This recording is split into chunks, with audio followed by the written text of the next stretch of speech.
Hello friends, hope you all are fine. Today we are going to start our part number 2 of class 12 business studies, and the name of chapter is marketing management. The heading is packaging. Packaging, previously we have covered up to here characteristics of a good brand name. I will mention the link of the following part 1 in the description box. You can check from there. So today we have to continue it from packaging. Packaging refers to the act of designing and producing the container or wrapper of a product. तो packaging का मतलब क्या होता है? मतलब एक wrapper कह लो या एक कंटेनर कह लो जिसके अंदर उस सामान को कंटेन किया जाएगा ताकि वो सेफ और सिक्योर रहे. जैसे देखो, लेज, ये अंकल चिप्स का, एक क्लिनिक प्लस का और ये कॉलगेट का. Packaging has played an important role in success of many of the consumer brand. और पैकेजिंग से ही कस्टमर क्या होते हैं? अट्रैक्ट होते हैं, है ना. Levels of packaging. अब पैकेजिंग कई तरीके की होती है. The first one is primary packaging. Primary packaging मतलब जो इमीडिएट कंटेनर है जिसके अंदर वो प्रोडक्ट होगा, जैसे ये दिस इज प्राइमरी पैकेजिंग, ठीक है. या ये देख लो यहाँ पे, ठीक है, फर्स्ट लेवल. सेकेंडरी पैकेजिंग होता है कि जो मतलब कि उसको एक्स्ट्रा प्रोटेक्शन के लिए बॉक्स दिया गया है. जैसे इसके अंदर ये शीशी है ना मोर्टीन की, और ये बाहर एक बॉक्स दे रखा है इन्होंने.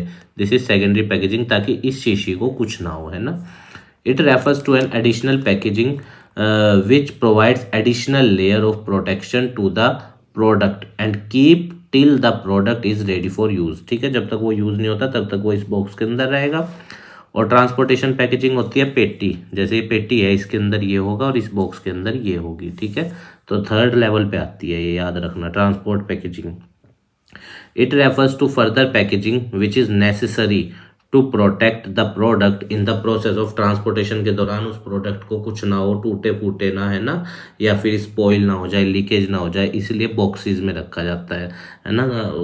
गत्ते के होते हैं जनरली, आपने देखा भी होगा. पैकेजिंग करने की ज़रूरत क्या है, आइए देखते हैं. Rising standard of health and sanitization. देखो, अगर एक प्रोडक्ट की पैकेजिंग बढ़िया होगी तो उस पर धूल मिट्टी या गंदगी नहीं लगेगी, वो प्रोडक्ट सेफ रहेगा. और कस्टमर को, जब कस्टमर उसको यूज़ करेगा तो वो हेल्दी इफेक्ट ही देगा, उसको नेगेटिव इफेक्ट्स नहीं देगा. Rising standards of health and sanitation.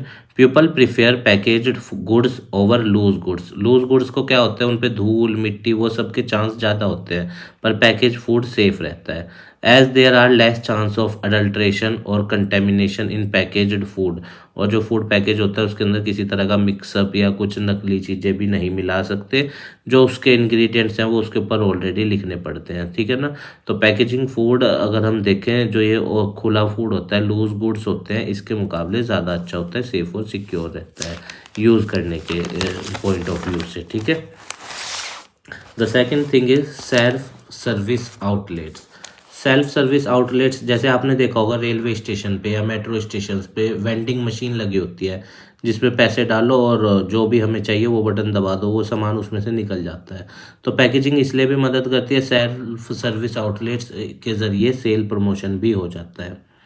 इनोवेशनल opportunity है ये. इनोवेशनल अपॉर्चुनिटी कैसे है? जितनी अच्छी पैकेजिंग होगी प्रोडक्ट को बिकने के चांस उतने ज़्यादा होंगे और प्रोडक्ट उतना अट्रैक्टिव भी दिखाई देगा. Innovational opportunity. Recent developments and innovation in the area of packaging have completely changed the marketing sense in the country, है ना. और अब तो जैसे टीन फूड आ गए, पहले तो जैसे होता था ना, मेनली रैपर्स में होता था, पर अब तो टीन फूड में आगे इजीली कैरी होता है और सेफ भी रहता है ना. टीन बॉक्स होते हैं फूड के. Product differentiation. अब देखो, हर प्रोडक्ट की पैकेजिंग क्या होती है, अलग होती है.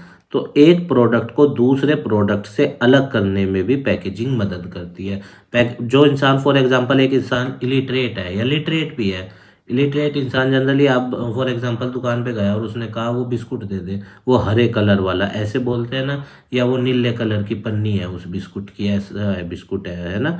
तो पैकेजिंग प्रोडक्ट को मदद करती है दूसरे प्रोडक्ट से अलग करने में. Packaging helps in creating the brand image of the product by differentiating it from other product.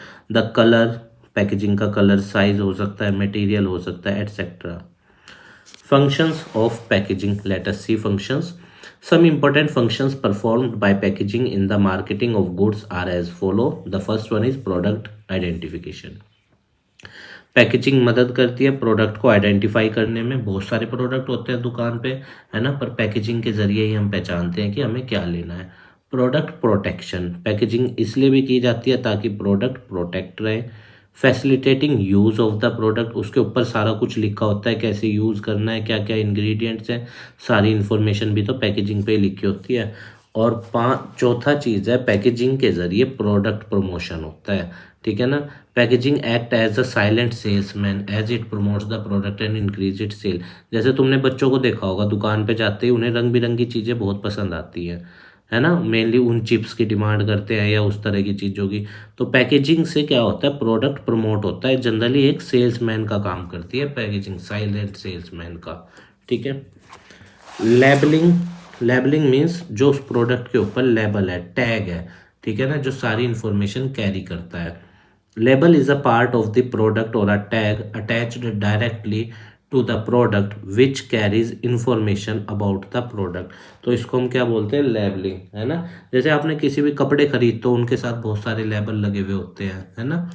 Label can be simple tag भी हो सकता है और डिस्क्रिप्टिव भी हो सकता है। डिस्क्रिप्टिव मतलब जिसके ऊपर सारी इन्फॉर्मेशन लिखी होती है कि किससे ये बना, क्या क्या क्या चीज़ें इसके अंदर डली हैं, है ना। और सिंपल टैग मतलब MRP, वो सब। फंक्शंस परफॉर्म्ड बाय लेबल, अब लेबल काम क्या क्या करता है आइए देखते हैं। Describe the product and specify it's content, तो जो लेबल लगा हुआ है वो ये हमें ये बताता है कि ये प्रोडक्ट किस किस तरीके से बना है या इसके अंदर क्या क्या चीज़ें हैं, प्रोडक्ट को डिस्क्राइब करता है ना। Label describe the product, it's usage, cautions मतलब क्या क्या चीज़ें आपको ध्यान रखनी है। जैसे कपड़ों पे लिखा होता है ना कि वॉशिंग मशीन में धोना है या नहीं धोना है, वो सब चीज़ें, है ना। In use and specify it's content, और उसके अंदर क्या क्या है वो भी हमें लेबल के ज़रिए पता चलता है। लेबल के ज़रिए हम प्रोडक्ट को या ब्रांड को पहचान सकते हैं, है ना। Label makes easier to identify the product with a distinct label. Label लगा होता है उनके ऊपर, जैसे ये देखिए ये सब है, ये लगा हुआ है label. To help in grading of the product, label के ज़रिए मदद मिलती है प्रोडक्ट को ग्रेड करने में, किस क्वालिटी का है, किस कैटेगरी के अंदर आता है। अब देखो तीनों चाय पत्ती है पर तीनों अलग अलग है ना, तो ये जस्ट बिकॉज ऑफ लेबलिंग के ज़रिए पॉसिबल है, ठीक है। ध्यान रखना लेबलिंग का बहुत इंपॉर्टेंट रोल होता है एक प्रोडक्ट को, मान लो एक कंपनी कई सारे प्रोडक्ट बनाती है, डिफ्रेंशिएट करने में। Helps in promotion of product, जैसे आपने देखा होगा लेबल लगे हुए buy 2 get 1 free, buy 1 get 1 free दी, तो इससे प्रमोशन करने में मदद मिलती है एक प्रोडक्ट को, है ना। आपने तो शोरूम्स पे देखा होगा कपड़ों के साथ लेबल लगे हुए होते हैं कि बाय 2 गेट 3 फ्री, इस तरीके के, या 25% off. A carefully designed attractive label encouraged the consumer to buy product, क्योंकि लेबल देख के ये जनरली आप देखो दुकान पे नॉर्मल हम रेशनल कस्टमर क्या करता है, दुकान पे जाता है, शर्ट देखता है, फिर उसके बाद उसका लेबल भी देखता है, फिर उसको ये समझ में आता है कि उसको खरीदना है या नहीं, कि महंगा है या सस्ता है, कितने % डिस्काउंट है। Provide information required by law, जो कानून कहता है देश का, जो कस्टमर के लिए जरूरी जानकारियां हैं उस प्रोडक्ट से रिलेटेड, जरूरी कस्टमर को देनी है एक प्रोड्यूसर को, तो वो प्रोड्यूसर कैसे देता है, लेबल के जरिए ही देता है। It has been made compulsory by the government to use a label for some product, जैसे smoking is injurious to health, वो आपने देखा होगा ना, गुटखे पे आता है या सिगरेट पे या बीड़ी पे, उन सब पे आता है ये लिखा हुआ, ये कंपलसरी लेबल है। या लिकर पे देख लो आप, है ना, लिकर पे भी लिखा होता है कि liquor is injurious to health, है ना। ये कंपलसरी है, ये सोशल कोज के लिए है, पब्लिक इंटरेस्ट में है ये labels. Price, price refers to the amount money paid by a buyer, तो प्राइस क्या होता है, वो कीमत जो एक बायर पे करेगा, ठीक है ना, प्रोडक्ट को खरीदते वक्त, उसको बोलते हैं price. Determination of price is the most crucial decision of the most of marketing firm. अब देखो प्राइस कैसे डिटरमाइन करें, जनरली फर्म डी और एस के कंसेप्ट पे करती है, जहाँ पे डी और एस एक दूसरे को इंटरसेक्ट करता है उस बेस पे, या फिर कॉस्ट फैक्टर। पर एक फर्म को ध्यान में रखना होता है कि उसके राइवलरी फर्म अपने प्रोडक्ट को किस रेट पे बेच रहे हैं, क्योंकि उसी रेट से फिर उसको compete भी करना है मार्केट में, नहीं तो कस्टमर उस प्रोडक्ट को तो खरीद लेगा, इनके प्रोडक्ट को ऐसे ही छोड़ देगा। फैक्टर इफेक्टिंग प्राइस डिटर्मिनेशन, कौन कौन सी चीज़ें हैं जो प्रोडक्ट के प्राइस को इफेक्ट करती है, कॉस्ट। अब कॉस्ट दो तरीके के आपने माइक्रो इकोनॉमिक्स में पढ़ा होगा। फिक्स कॉस्ट जो प्रोडक्शन के दौरान शॉर्ट रन में चेंज नहीं होती, वेरिएबल कॉस्ट जो प्रोडक्शन के दौरान डायरेक्टली वेरी करती है ना। सेमी वेरिएबल कॉस्ट होती है T C equal to A C into क्या भी है, या फिर टी सी इजक्वल टू ये भी कर सकते हो आप, सिग्मा एम सी भी कर सकते हो। प्रोडक्ट कॉस्ट प्राइस, अगर प्रोडक्ट की कॉस्ट ज़्यादा होगी प्राइस ज़्यादा होगा, है ना। कॉस्ट कम होगी प्रोडक्ट की, पीसी प्रोडक्ट कॉस्ट कम होगी तो प्राइस कम होगा। यूटिलिटी एंड डिमांड, देखो अगर यूटिलिटी और डिमांड उस प्रोडक्ट की ज़्यादा है तो जनरली प्रोड्यूसर क्या है, उसका प्राइस कम करके ज़्यादा सेल आउट करने की कोशिश करेगा। और अगर यूटिलिटी और डिमांड कम है उसकी, मतलब बहुत ही कम है, बिक भी नहीं रहा, तो फिर ऐसे केस में उसको थोड़ा बहुत प्राइस बढ़ा के जितना बिक सकता है उतना निकालना होगा। अब ये देखने में थोड़ा सा लगता है कि डिमांड ज़्यादा है तो प्राइस ज़्यादा होना चाहिए, वो फैक्टर सप्लाई वाले फैक्टर में मैटर करता है कि सप्लाई उस टाइम क्या है। हालांकि हमें पता है प्राइस और डिमांड के बीच इन्वर्स रिलेशन है एज पर लो, है ना। पर एक प्रोड्यूसर के वे से सोचना है आपको, यहाँ कंज्यूमर के वे से नहीं सोचना है इस केस में, है ना। ये ध्यान रखना आप। एक्सटेंट ऑफ कंपटीशन, कंपटीशन ज़्यादा है तो आपको प्राइस कम रखना पड़ेगा, कंपटीशन कम है तो आपको प्राइस ज़्यादा रखना पड़ेगा।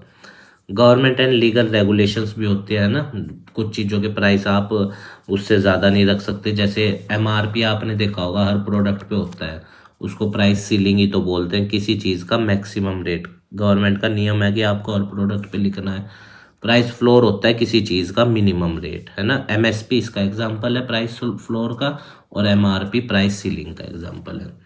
To protect public interest against unfair practices, unfair practices जैसे अगर एमआरपी ना हो तो फिर प्रोड्यूसर किसी कोई भी रेट चार्ज कर लेगा कस्टमर को।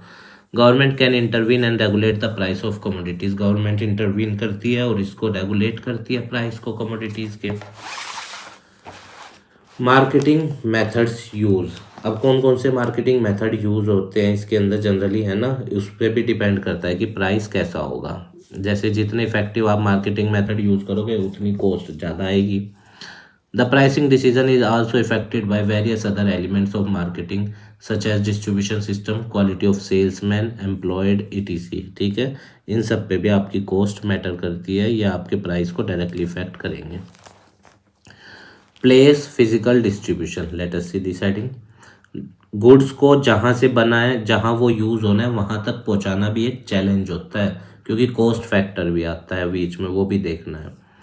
प्लेस और physical distribution include all those activities that are needed to make the goods and services available at the right place. तो फिजिकल डिस्ट्रीब्यूशन का मतलब क्या होता है, सही जगह पे सही समय पे सही वक्त पे उस सामान को पहुंचाना, सो दैट ताकि लोग उसको खरीद सके। There are two important decision, इसमें दो इम्पोर्टेंट डिसीजन है कि कौन सा चैनल यूज़ करेंगे हम डिस्ट्रीब्यूशन का, डायरेक्ट या इनडायरेक्ट, है ना। और फिजिकल मूवमेंट ऑफ गुड्स कैसी होगी वो भी देखेंगे हम, लैंड होगी, एयर से होगी या सी से होगी।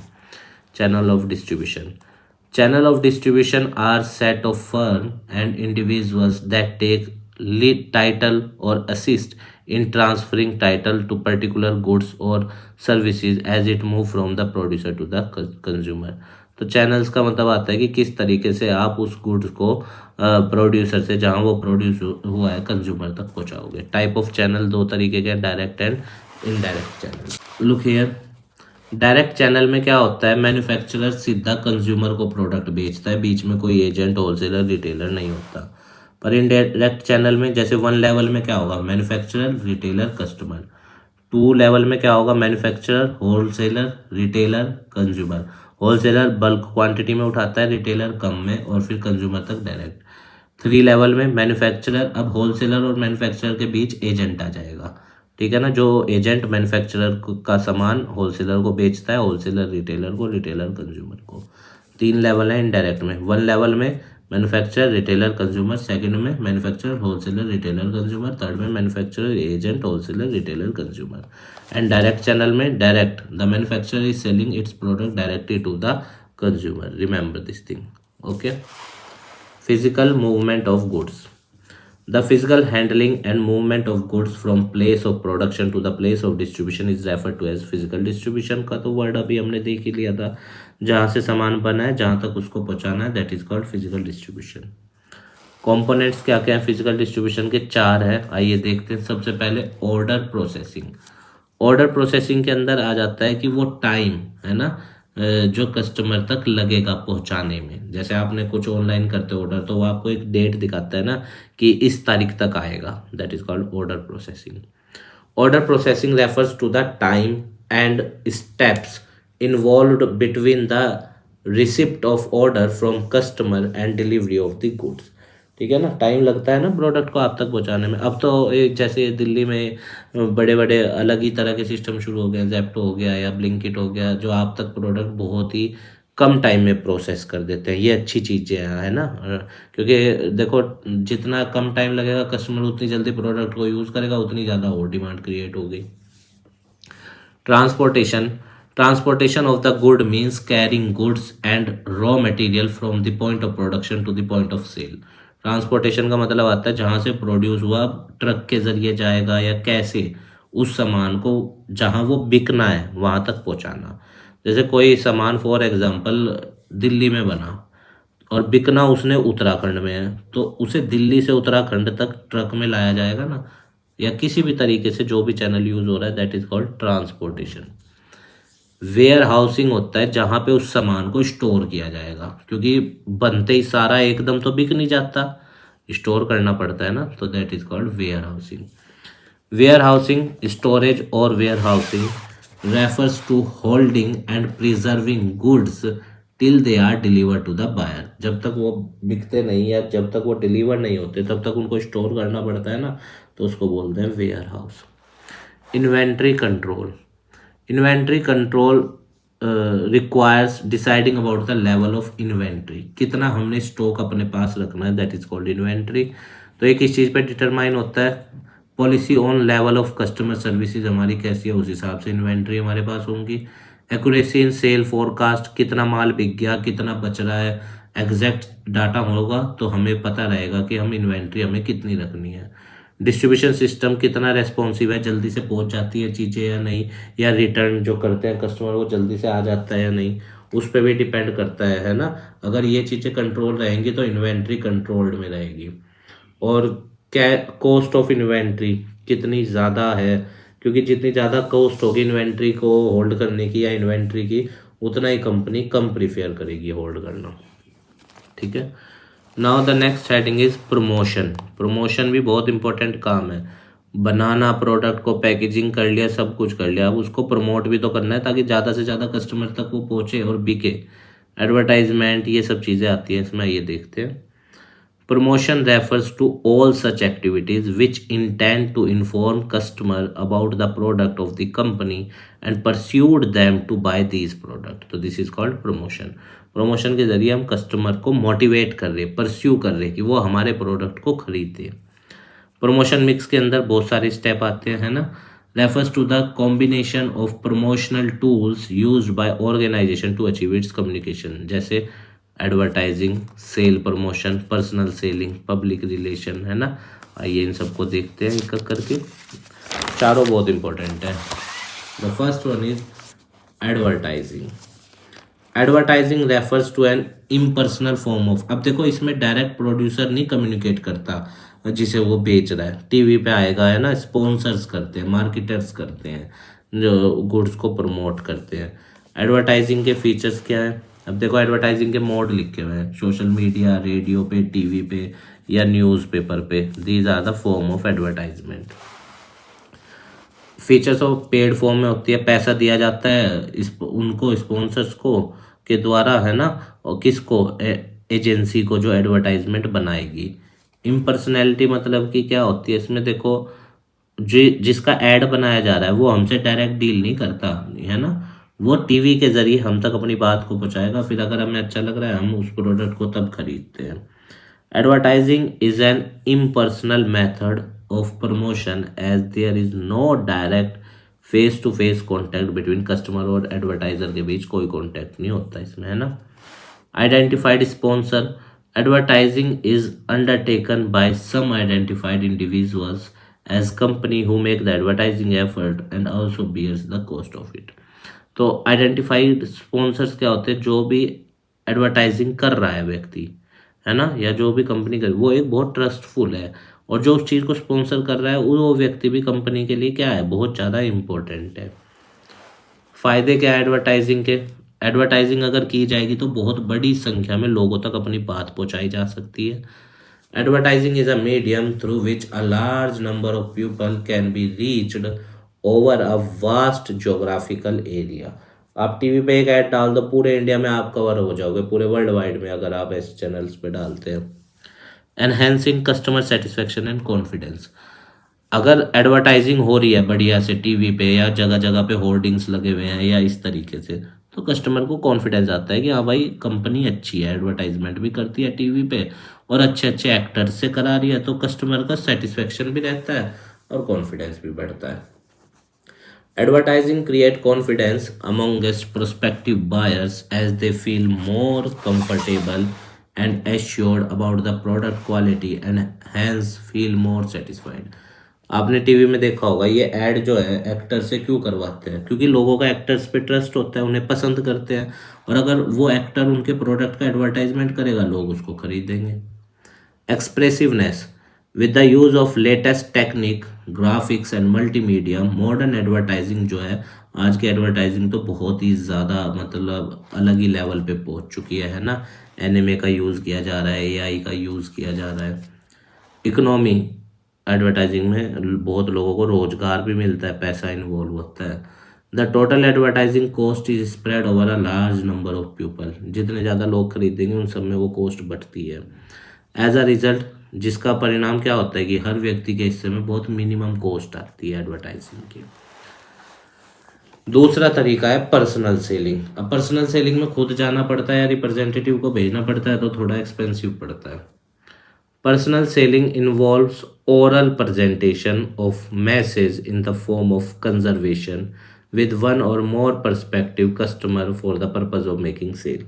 तो पर्सनल सेलिंग में आप हर कस्टमर से जा जा के कहोगे, इंटेंड करोगे कि वो आपके प्रोडक्ट को खरीदे, है ना, या आप उसको कोशिश करोगे ज़्यादा से ज़्यादा लोगों को रीच करने की, ताकि आपके जो प्रोडक्ट्स हैं उनकी क्वांटिटी ज़्यादा से ज़्यादा बिके। फीचर क्या है पर्सनल सेलिंग के, आइए देखते हैं, let us see. Personal form. Personal selling involve direct face to face communication. Buyer और सेलर के बीच में डायरेक्ट कम्युनिकेशन होता है, तो पर्सनल फॉर्म है। रिलेशनशिप डेवलप होती है सेल्स पर्सन और पर्सपेक्टिव कस्टमर के बीच में, क्योंकि जब वो आपस में बातचीत करेंगे, वो कस्टमर को प्रोडक्ट की क्वालिटी समझाएगा, तो एक ट्रस्ट म्यूचुअल रिलेशनशिप भी बिल्डअप होगी। Personal selling helps in developing personal and friendly relationship between the sales person and perspective customer के बीच में एक ट्रस्ट रिलेशनशिप बिल्डअप होती है, जो कि बहुत ज़रूरी भी है। टू वे कम्युनिकेशन होता है, कस्टमर और सेलर के बीच में कम्युनिकेशन है, दोनों एक दूसरे की क्वेरीज को रेस्पॉन्स करते हैं। ओरल कम्युनिकेशन होता है ना, मुंह से बातें की जाती है इसके अंतर्गत। फ्लेक्सिबिलिटी होती है, जो सेलर है वो अपने आप को कस्टमर की नीड्स के हिसाब से या सिचुएशंस के हिसाब से ढालता है, ताकि उसको दिक्कत ना हो, ना कस्टमर को अनकंफर्टेबलनेस हो। Sale promotion. Sale promotion refers to short term incentives दिए जाते हैं, बाय टू गेट वन, है ना, 50% ऑफ हो गया, या इतने रुपए का आप सामान खरीद तो इतने पॉइंट्स मिलेंगे आपको, फिर आप उन पॉइंट्स को यूज़ कर सकते हो सामान खरीदने में। यह है सेल प्रमोशन के तरीके, है ना। Public relation. Public relation is a continuous activity and is meant for creating and managing successful relation with the public. So public relation basically includes that how a यहाँ पे सक्सेसफुल की spelling देख लेना आप एक बार। How a firm is dealing to its public whenever the how the firm is dealing to its customer or to the society or to the public, what is the motive of the firm to deal with the public, है ना, and how they are dealing, that is called public relation. और जितने अच्छे एक firm के public relation होंगे उतना product उसका ज़्यादा बिकेगा, क्योंकि लोगों का ट्रस्ट बिल्डअप हो चुका होगा ना। पब्लिक रिलेशन के टूल्स क्या हैं, जैसे प्रेस, न्यूज़लेटर, सेमिनार करा के, इवेंट्स कंडक्ट करा के, रिटर्न मटेरियल डिस्ट्रीब्यूट करके, सोशल सर्विसेज एक्टिविटीज़ करा के, इससे डायरेक्ट पब्लिक रिलेशन फर्म बनाती है और फिर उनको इजी होता है अपने प्रोडक्ट्स बेचना। ये आपके चैप्टर का एक शॉर्ट रिव्यू है, इसको भी आप स्क्रीनशॉट ले सकते हैं, है ना, बुलेट पॉइंट्स हैं, इजी है याद करने में। तो ठीक है स्टूडेंट्स, उम्मीद है आपको ये चैप्टर समझ में आया होगा। हमारे काम को सपोर्ट करने के लिए वीडियो को लाइक कीजिएगा, अपने दोस्तों के साथ शेयर कीजिएगा और हमारे चैनल को भी सब्सक्राइब कर दीजिएगा। और स्टूडेंट्स, आपकी इस चैप्टर से रिलेटेड कोई क्वेरी है तो आप हमें कमेंट बॉक्स में बताना, हम उसका आंसर देने की पूर्ण रूप से कोशिश करेंगे। आप स्वस्थ रहिए, खूब लाइफ में आगे बढ़िए, यही हमारी मनोकामना है। इस देश को अच्छा बनाइए, इस समाज को अच्छा बनाइए, अपना अस्तित्व इस समाज में स्थापित कीजिएगा। स्टूडेंट्स, धन्यवाद।